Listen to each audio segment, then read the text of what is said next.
Você sabia que nos anos 50, um dos principais tratamentos para doenças mentais envolvia mutilar o cérebro através de um picador de gelo enfiado no olho do paciente e que médicos brasileiros aplicaram essa cirurgia até mesmo em crianças? Hoje eu vou te contar a terrível história da lobotomia.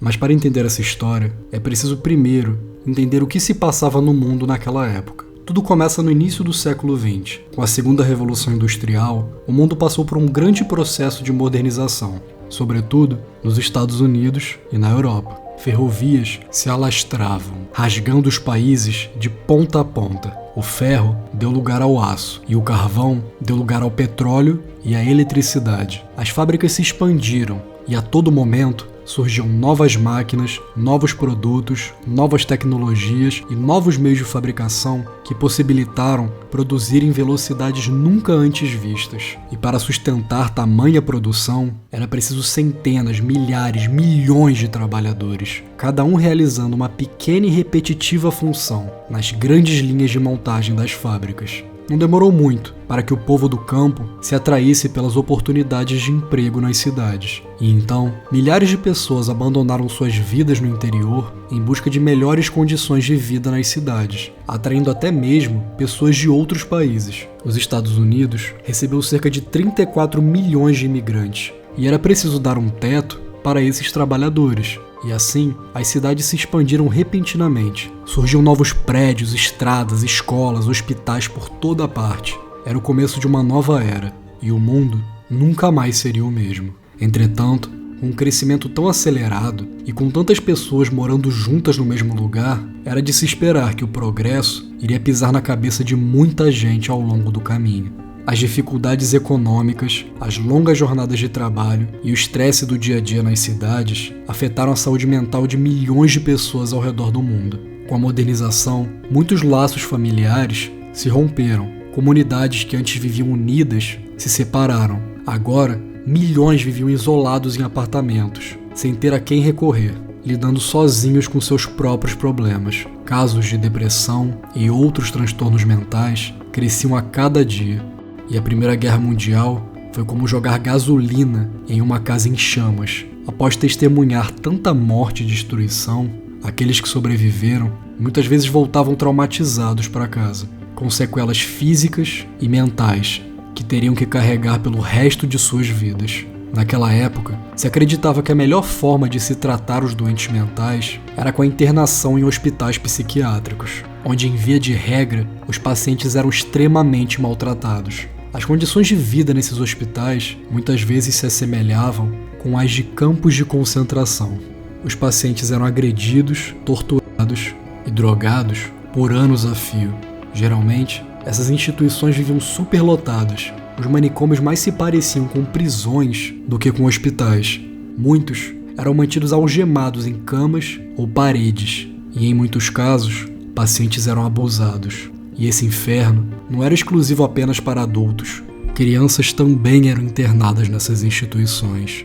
Muitas delas, por não serem capazes de suportar os maus tratos, acabavam morrendo.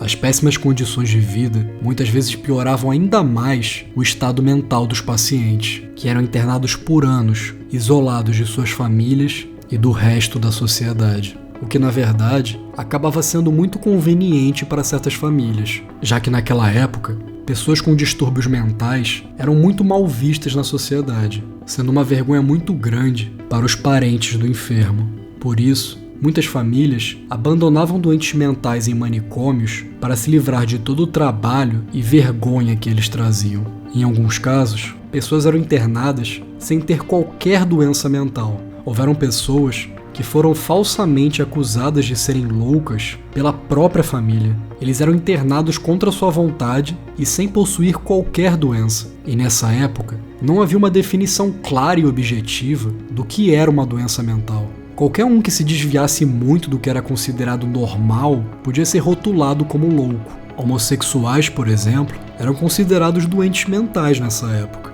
Mulheres que desobedeciam seus maridos podiam ser consideradas loucas. O mesmo acontecia com pessoas que praticassem religiões exóticas. Até mesmo se masturbar era considerado indício de distúrbio mental. E enquanto milhares eram internados, poucos eram curados. Não haviam métodos efetivos para se tratar pessoas nessas condições.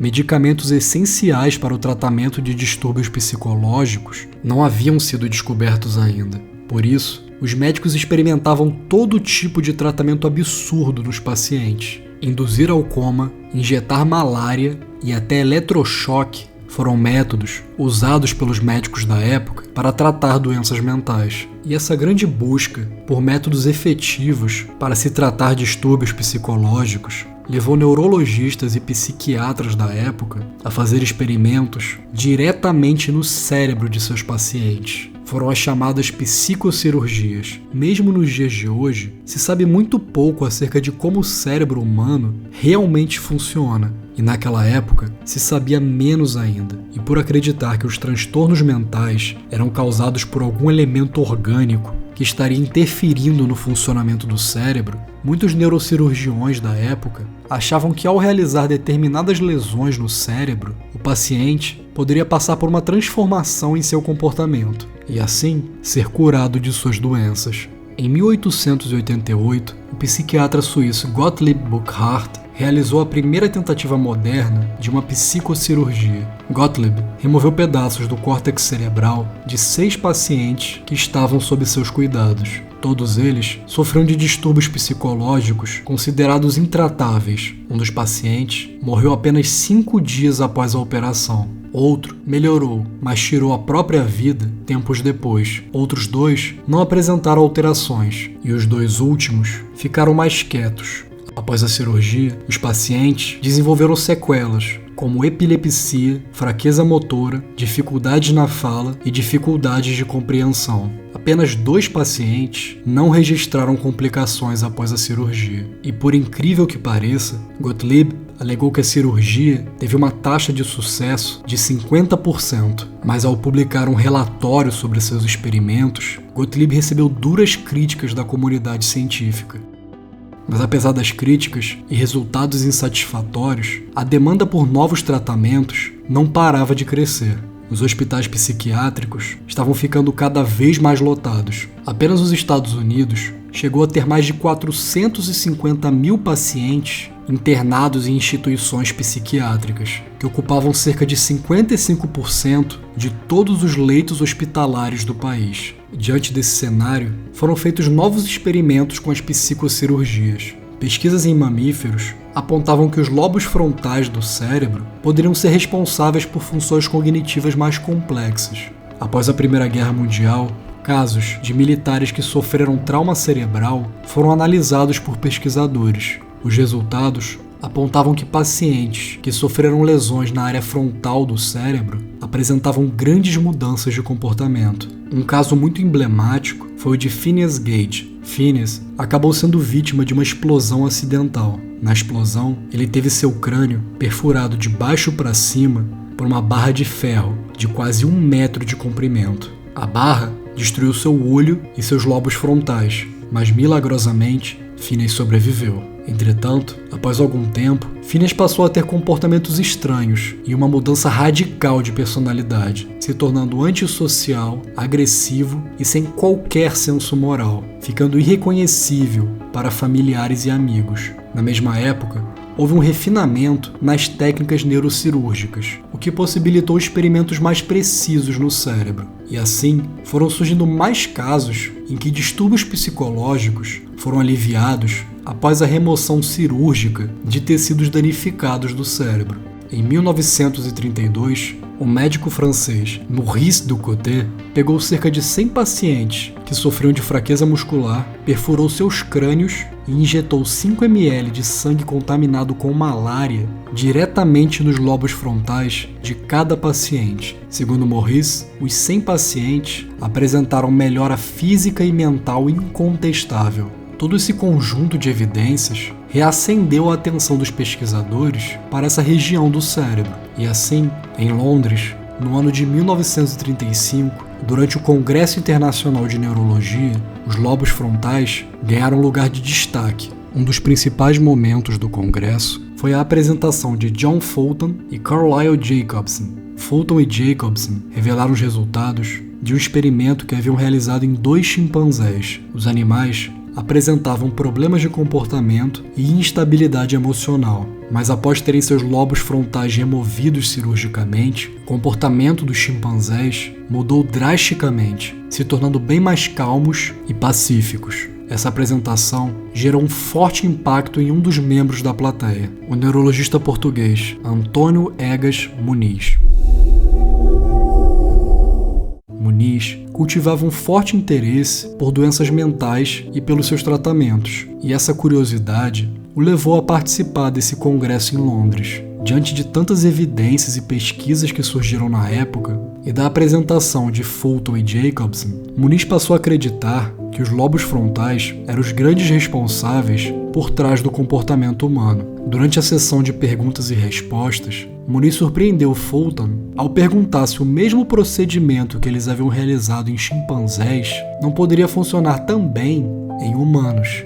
E Fulton respondeu que, embora seja teoricamente possível, seria uma intervenção agressiva demais para se fazer em humanos. Mas Muniz não deu ouvidos, e apenas 3 meses após o congresso, ele iniciou seus próprios experimentos com a cirurgia. Diferente de Gottlieb, Muniz acreditava que os distúrbios mentais eram causados por ligações fixas e destrutivas no cérebro do paciente, e que essas ligações problemáticas causariam ideias persistentes e delírios, sendo elas as responsáveis por trás das doenças que afligiam a mente humana, e que para curar essas doenças era necessário destruir essas ligações que existiam no cérebro, em específico aquelas situadas nos lobos frontais, levando à cura ou diminuição dos sintomas do paciente. Pode parecer loucura para nós nos dias de hoje, mas em 1935, com os conhecimentos e tecnologias disponíveis na época, não havia muita coisa que pudesse refutar as teorias de Muniz.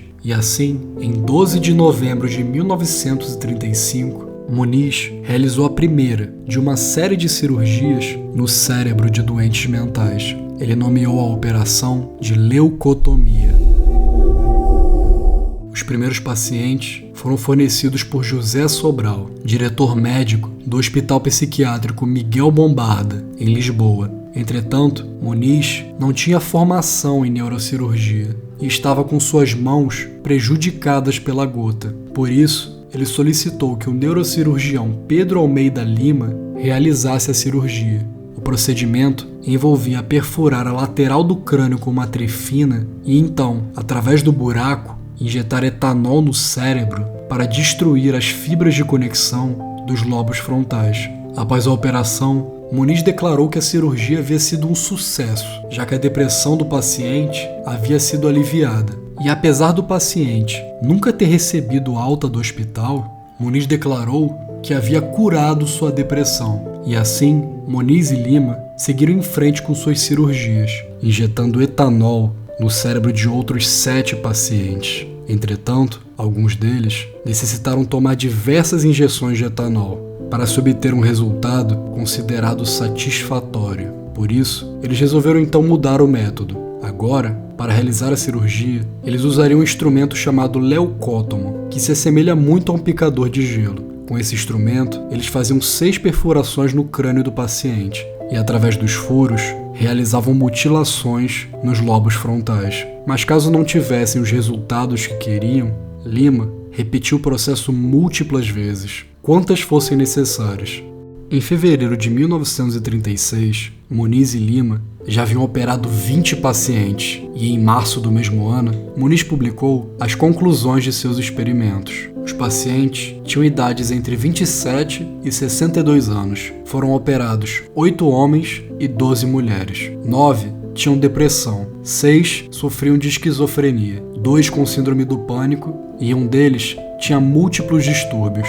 O paciente mais recente havia sido diagnosticado apenas 4 semanas antes de sofrer a leucotomia. Felizmente, ninguém morreu, mas todos os 20 pacientes tiveram complicações após a cirurgia. Vômitos, incontinência urinária e intestinal, aumento de temperatura, diarreia, alterações na visão, apatia, fadiga profunda, desorientação, sensações anormais de fome e até cleptomania foram alguns dos sintomas sofridos pelos doentes que passaram pelas mãos de Muniz e Lima. Mas os resultados não pareciam incomodar o neurologista português, que afirmava que haviam sido apenas sintomas momentâneos. Em sua publicação, Egas Muniz declarou que dos 20 primeiros pacientes, 35 melhoraram significativamente, 35 melhoraram pouco e 30 permaneceram do jeito que estavam. Em outras palavras, segundo Muniz, 70% dos pacientes melhoraram após terem seu cérebro mutilado. Em seu artigo, Muniz não considerou que qualquer paciente pudesse ter piorado após sofrer a leucotomia, e a comunidade médica teve uma reação bastante hostil ao novo tratamento proposto por Muniz. Em 1936, houve a reunião médica, Société Médico-Psychologique, e nela, um dos assistentes de Muniz realizou uma apresentação para divulgar os resultados das leucotomias. E na reunião, também estava presente José Sobral, aquele mesmo diretor médico que forneceu os primeiros pacientes leucotomizados por Muniz e Lima. José denunciou a leucotomia de Muniz, dizendo que os pacientes voltaram da cirurgia diminuídos e que haviam sofrido uma degradação de suas personalidades. Disse também que as mudanças observadas por Muniz não eram indícios de uma melhora, mas eram consequência do choque e trauma cerebral causado pela cirurgia. Fez questão também de ridicularizar as teorias de Muniz, as quais chamou de mitologia cerebral. Nunca houve um consenso técnico sobre a cirurgia, muito menos uma certeza sobre a real eficácia da leucotomia no tratamento das doenças mentais. Em muitos casos, uma só cirurgia não bastava. Existem relatos de pacientes que sofreram a operação diversas vezes ao longo da vida. Extremamente invasiva e perigosa, a porcentagem de óbitos em decorrência da leucotomia eram de 2%, caso áreas motoras do cérebro fossem atingidas durante a cirurgia, o que era comum. O paciente podia sofrer sequelas incuráveis, tais como a perda completa da função motora de um lado do corpo ou a perda do movimento das pernas. Mas apesar das duras críticas que sofreu, outros médicos ao redor do mundo ficaram impressionados com os experimentos de Muniz, especialmente com o suposto sucesso de 70% que ele havia declarado. E assim, na década de 1930, médicos em países como Cuba, Itália, Romênia, Estados Unidos e até mesmo o Brasil passaram a realizar seus próprios experimentos com a leucotomia. Em 1936, Muniz publicou um artigo em italiano acerca da leucotomia. Em 1937, ele foi convidado a ir à Itália visitar diversos centros médicos. Lá, ele ensinou a leucotomia para neuropsiquiatras italianos. Muniz também realizou diversas operações onde demonstrou sua cirurgia para outros médicos. Em 1939, enquanto trabalhava em seu escritório, Muniz foi baleado múltiplas vezes por um paciente esquizofrênico. Ele sobreviveu ao ataque, mas acabou ficando parcialmente paralisado, passando a usar uma cadeira de rodas até o fim de seus dias. Ironicamente, Muniz passou o resto de sua vida em um estado semelhante ao de muitas vítimas da leucotomia. Não demorou muito para que os médicos italianos tentassem aprimorar a operação por conta própria. Amaro Fiamberti desenvolveu a leucotomia transorbital, onde em vez de se furar o crânio, os lobos frontais eram acessados através das órbitas oculares, aproveitando para realizar as perfurações em uma camada mais fina de osso localizada na parte superior da órbita ocular. Feitos os furos, era então injetado álcool através das aberturas. Estima-se que até 1940, Fiamberti tenha leucotomizado mais de 100 pacientes com esse novo método. Apesar da crescente adesão da leucotomia ao redor do mundo, o número de cirurgias realizadas permaneceu relativamente baixo até 1940. A cirurgia era geralmente reservada apenas para casos graves, onde não haviam outras opções. O próprio Muniz acreditava que a leucotomia deveria ser usada apenas como último recurso, mas essa realidade logo iria mudar. O que antes era uma cirurgia séria, que deveria ser usada apenas em último caso, se tornaria um procedimento banal, usado para tratar todo tipo de problema. E tudo isso graças a um homem, Walter Freeman. Em 1936, os Estados Unidos realizou sua primeira leucotomia no Hospital Universitário George Washington. A doente da vez foi a dona de casa Alice Hammett, que sofria de ansiedade, depressão e insônia. A cirurgia foi executada pelo neurocirurgião James W. Watts e pelo neurologista Walter Freeman. Freeman havia encontrado Muniz no segundo Congresso Internacional de Neurologia. Ele se encantou pelo tratamento proposto por Muniz, o qual ele afirmava ser um completo gênio, e eles acabaram desenvolvendo um bom relacionamento. Muniz resolveu então enviar para Freeman documentos que descreviam os processos por trás da leucotomia, e Freeman então passaria a pôr o tratamento em prática nos Estados Unidos. E após realizar diversas leucotomias nos meses seguintes, no mesmo ano, Walter Freeman e James Watts criaram sua própria versão da cirurgia, que foi nomeada lobotomia. A dupla, ao publicar os resultados das cirurgias, atestou que elas haviam melhorado o estado de 63% dos pacientes, que 23% não tiveram mudanças e 14% pioraram após a cirurgia. Entretanto, essas alegações eram extremamente inconclusivas. Para ser considerado completamente curado, o paciente deveria ser capaz de voltar a viver em sociedade ou retomar para sua atividade profissional, o que em muitos casos era impossível após ter parte do cérebro mutilada. O conceito de cura ou melhora nunca foram claramente definidos. Os pacientes daquela época eram observados por um espaço muito curto de tempo após a cirurgia, o que levanta muitas dúvidas acerca da credibilidade desses resultados, fora os casos de pacientes que morriam ou desenvolviam sequelas gravíssimas. Nas palavras do neurologista Oliver Sacks, o que se havia alcançado nunca foi a cura, mas um estado dócil, um estado de passividade. Os riscos e incertezas por trás da doença fizeram com que muitos médicos e instituições abominassem a cirurgia, recusando realizá-las em seus pacientes. Mas mesmo assim, a cirurgia continuou se popularizando pelo mundo. Os médicos brasileiros estavam sempre atentos a todas as inovações científicas que surgiam nos Estados Unidos e na Europa. Por isso, eles rapidamente tomaram conhecimento da nova cirurgia. E assim, no mesmo ano, a lobotomia chegou ao Brasil, por intermédio do neurocirurgião Aloísio Matos Pimenta, que trabalhava em São Paulo, no Hospital Psiquiátrico do Juqueri, o maior manicômio da América Latina naquela época. Mais tarde, outros médicos brasileiros foram treinados para realizar o procedimento. Em 1945, a cirurgia já estava plenamente inserida no Brasil.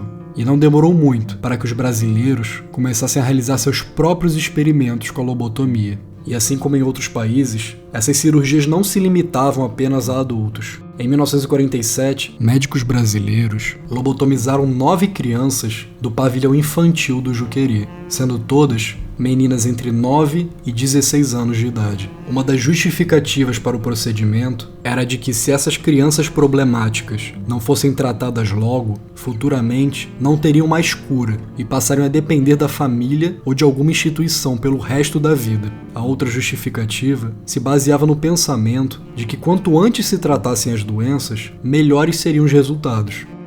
Entretanto, já se sabia que a lobotomia era uma operação significativamente mais difícil de se realizar em crianças, por conta da dificuldade de se operar um cérebro que ainda não se desenvolveu completamente, e pelas restrições acerca dos anestésicos. Sabendo do alto risco que a operação trazia, os médicos brasileiros solicitaram que as famílias assinassem um termo de responsabilidade, se livrando assim de qualquer culpa caso alguma das cirurgias desse errado. E como era de se esperar, elas deram muito errado. Sem poder anestesiar completamente as meninas, muitas acabaram se debatendo durante a operação, dificultando ainda mais o trabalho dos médicos. 2 meninas morreram de hemorragia intracraniana por conta da cirurgia, mas segundo os médicos, as meninas que sobreviveram passaram a ter um comportamento mais cooperativo.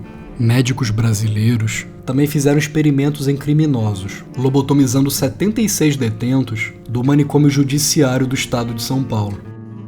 Entre os anos de 1936 e 1956, mais de 1.000 pacientes foram lobotomizados no Brasil. Mas voltando para a América do Norte, entre os anos de 1940 e 1944, seguindo o novo modelo criado por Freeman e Watts, 684 lobotomias foram realizadas nos Estados Unidos. Entretanto, essa versão da cirurgia ainda exigia furos no crânio, e os furos só poderiam ser realizados por neurocirurgiões e em salas de cirurgia. E para Freeman, isso era um problema, pois os hospitais psiquiátricos estaduais, por falta de orçamento, não tinham salas de cirurgia, nem cirurgiões e nem anestesia. E Freeman queria que psiquiatras comuns pudessem realizar a lobotomia em seus pacientes para poder curar os centenas de milhares de doentes mentais que ocupavam os hospitais psiquiátricos da época. E assim, Freeman começou a pensar em uma solução para o problema. Era preciso criar um método mais barato e prático,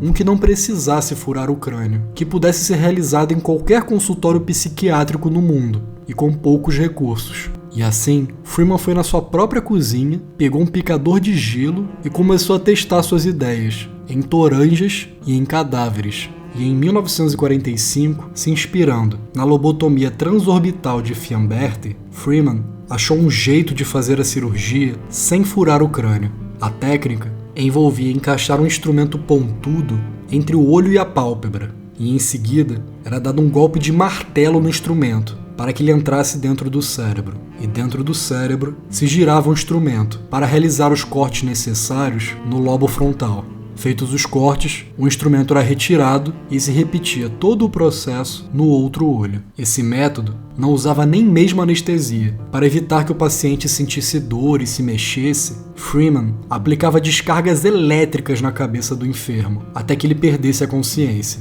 Em 1946, Freeman realizou a primeira cirurgia nesse modelo. A paciente da vez foi Ellen Ionesco. A filha de Ellen estava presente no dia e disse: ela era violentamente suicida antes, mas após a cirurgia não havia mais nada. Parou imediatamente, havia somente paz. Não sei como te explicar, foi como rodar uma moeda, foi rápido assim. Então seja lá o que ele fez, foi algo certo. Em 1949, foram realizadas 5.074 lobotomias nos Estados Unidos. No mesmo ano, Egas Muniz recebeu o Prêmio Nobel por descobrir o valor terapêutico da lobotomia em certas psicoses. Em 1950, Freeman e Watts romperam sua parceria, após Watts se sentir enojado pelas práticas de Freeman, que havia transformado uma cirurgia séria, que deveria ser usada somente em último caso, em um procedimento banal, usado sem maiores cuidados pelo bem-estar do paciente. Em 1951, mais de 18.608 pacientes foram lobotomizados nos Estados Unidos.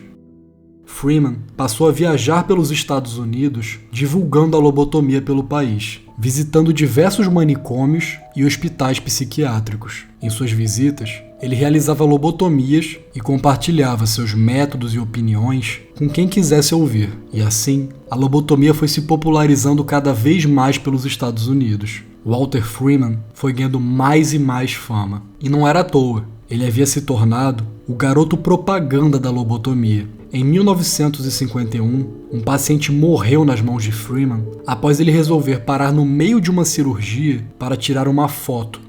Mesmo não sendo formado como cirurgião, estima-se que ao longo de 4 décadas, Walter Freeman tenha realizado cerca de 4.000 lobotomias por conta própria, muitas delas sem máscaras e nem luvas. Após a cirurgia, muitos pacientes precisavam ser ensinados novamente a como usar o banheiro e até a comer. Cerca de 15% de seus pacientes morriam por conta da cirurgia, e os que sobreviviam, muitas vezes, ficavam terrivelmente debilitados. Ele, inclusive, lobotomizou 19 menores de idade, incluindo uma criança de 4 anos. Estima-se que cerca de 40% das vítimas de Freeman eram homossexuais que foram lobotomizados para que mudassem sua orientação sexual. Em 1960, Freeman realizou uma lobotomia em Howard Dully, um menino de apenas 12 anos. Apesar de outros médicos decretarem que o garoto não sofria qualquer distúrbio psicológico, Freeman o diagnosticou como esquizofrênico e realizou uma lobotomia no garoto. Após a cirurgia, Howard passou anos internado, posteriormente se tornando um morador de rua e alcoólatra. Por sorte, Howard conseguiu sobreviver ao procedimento e deu a volta por cima.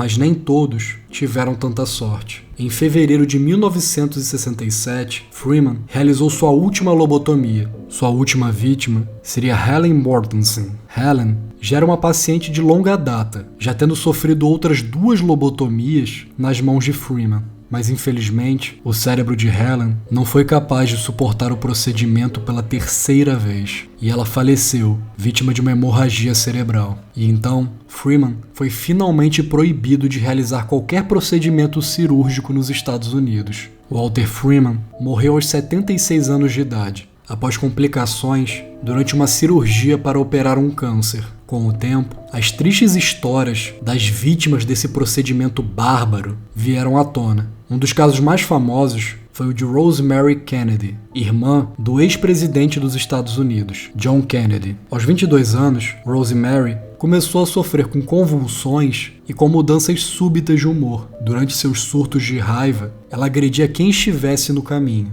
o que gerava muitos problemas para a família Kennedy. E após ser expulsa de um acampamento de verão, Rosemary foi enviada para um internato de freiras. Mas ainda assim, seu comportamento não melhorou. Durante a noite, ela aproveitava para sair escondida do internato, o que começou a preocupar as freiras da escola, que achavam que Rosemary pudesse estar se relacionando com homens durante essas fugas, e temiam que ela pudesse acabar contraindo alguma DST ou engravidando. Seu comportamento rebelde começou a preocupar cada vez mais a sua família, sobretudo o seu pai, que tinha medo que o mau comportamento de sua filha pudesse envergonhar toda a família e acabar prejudicando a carreira política dele e de seus outros filhos. E esse medo fez com que seu pai a levasse até Freeman e Watts para que ela pudesse ser lobotomizada, quando ela tinha apenas 23 anos de idade. Nem mesmo sua mãe foi avisada da cirurgia, da qual só ficou sabendo quando já era tarde demais. Após a operação,